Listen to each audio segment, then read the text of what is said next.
आज हम एक ऐसी कथा सुनाने जा रहे हैं जो नारी जाति के धर्म, पतिव्रता जीवन और उनके आचरण से जुड़ी हुई है। यह कथा भगवान शिव और देवर्षि नारद के बीच हुए संवाद पर आधारित है, जिसमें नारद मुनि ने स्त्रियों के अनैतिक संबंधों, उनके पाप और उसके परिणामों को लेकर भगवान शिव से प्रश्न किए। भगवान शिव ने एक पौराणिक कथा के माध्यम से इन प्रश्नों के उत्तर दिए। तो आइए इस पवित्र कथा को ध्यानपूर्वक सुनें और इससे मिलने वाली सीख को अपने जीवन में उतारें।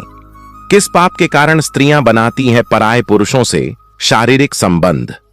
मित्रों, एक समय की बात है जब भगवान शिव माता पार्वती के साथ कैलाश पर्वत पर विश्राम कर रहे थे।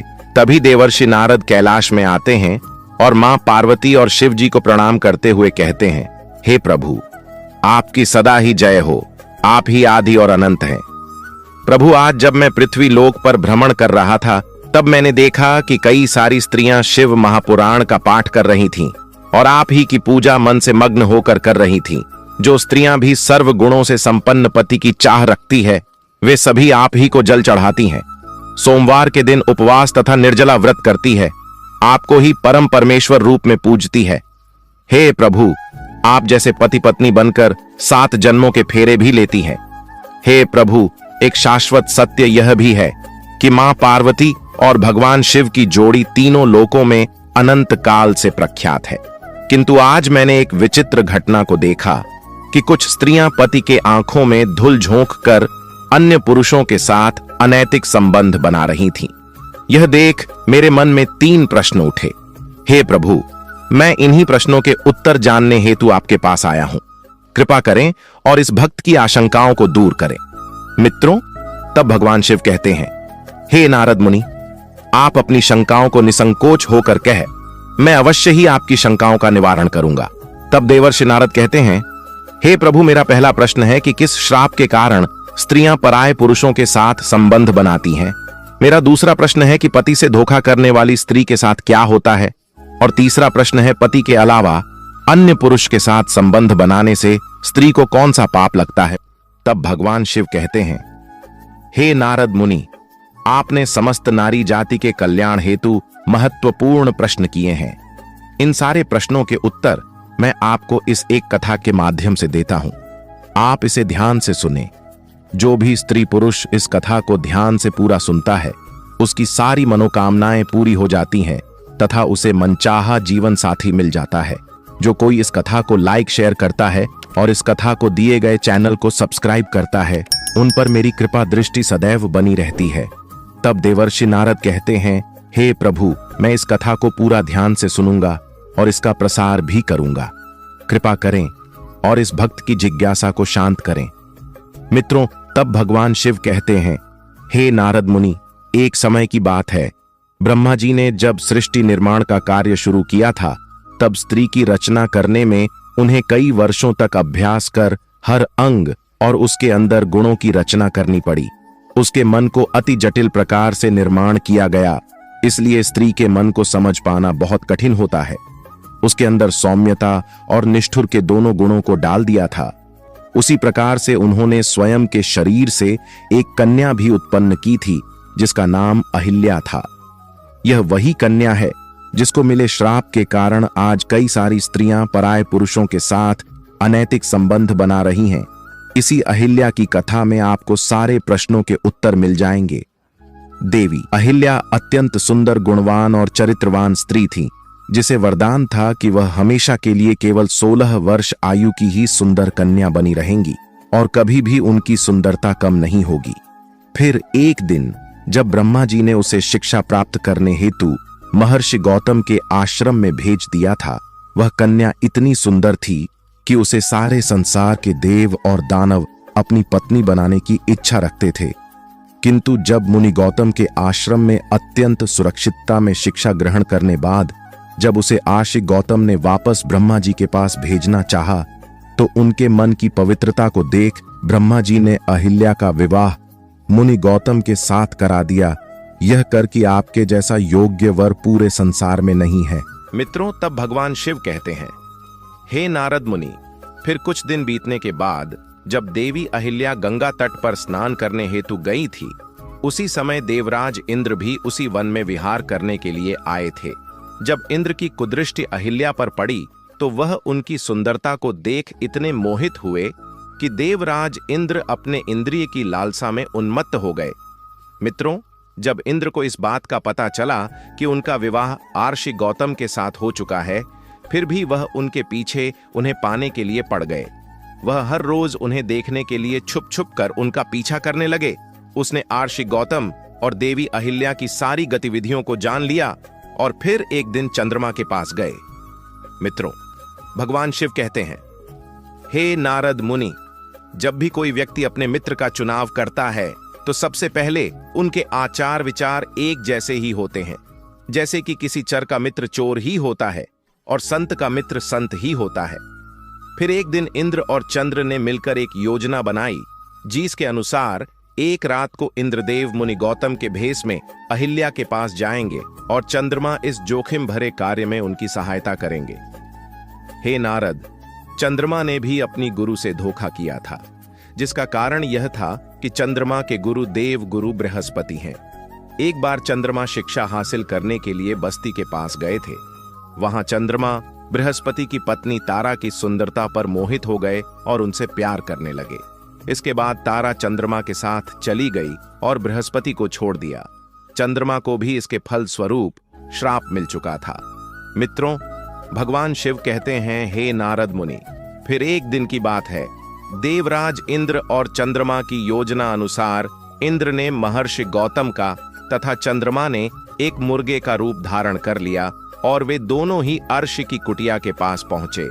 अभी रात्रि का दूसरा पहर समाप्त होने ही वाला था कि तभी मुर्गा बने चंद्रमा ने बांग लगा दिया, जिस कारण से मुनि गौतम की आंख खुल गई और वे उठकर गंगा में स्नान करने हेतु घर से बाहर निकल गए।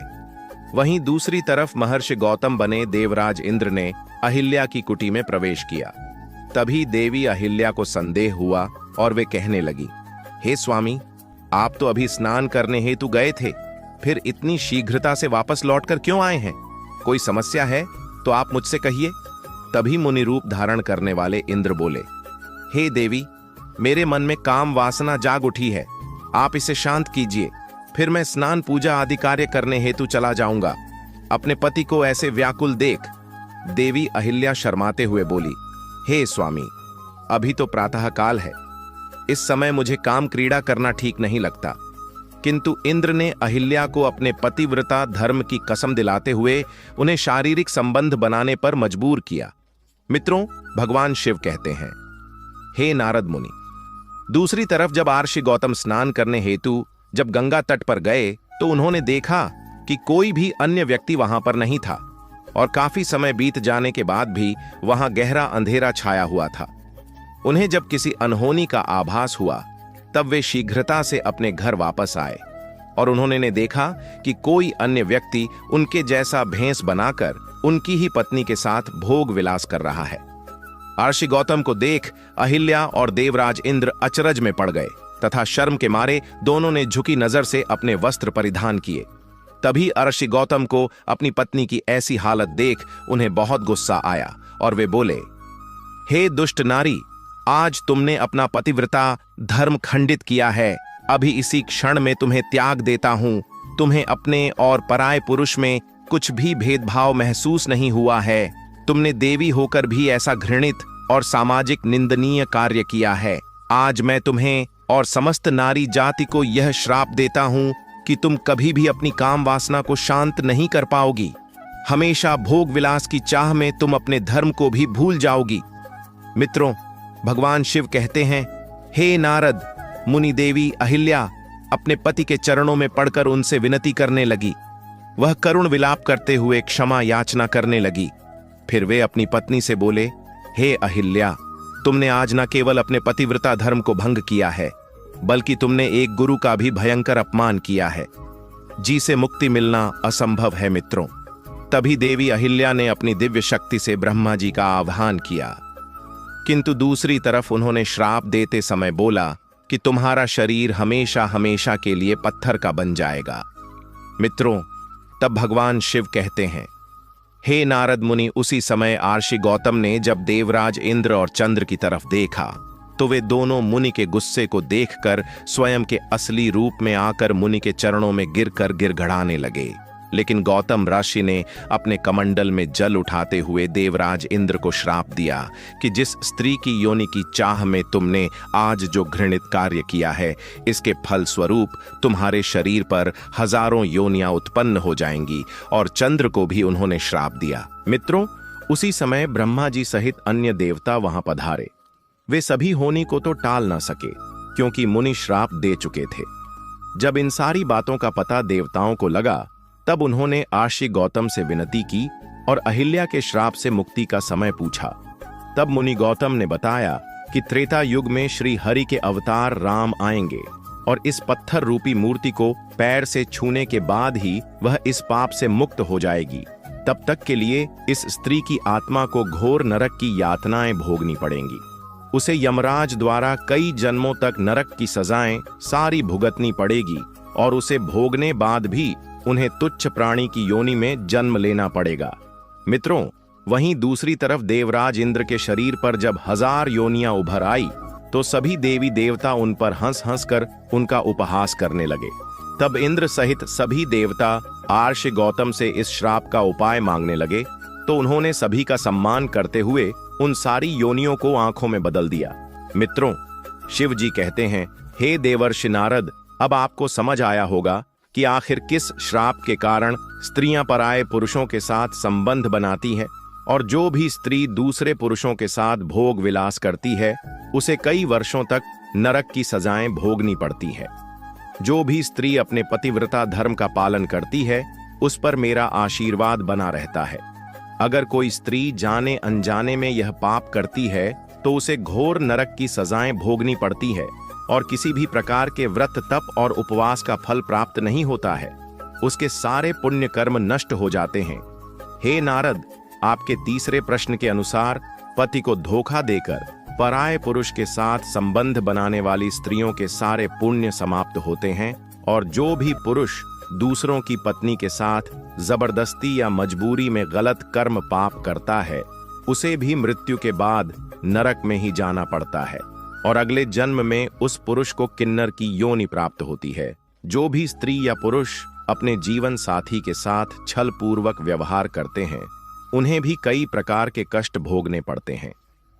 हे नारद, अब मैंने आपके सारे प्रश्नों के उत्तर दिए हैं। तब देवर्षि नारद कहते हैं, हे प्रभु, आज मैं धन्य हो गया हूं।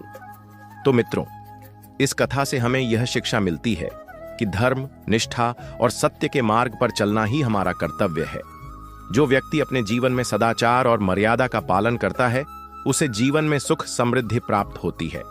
वहीं जो स्त्री या पुरुष अपने जीवन साथी को धोखा देते हैं, उन्हें घोर पाप और उसके दंड का भागी बनना पड़ता है।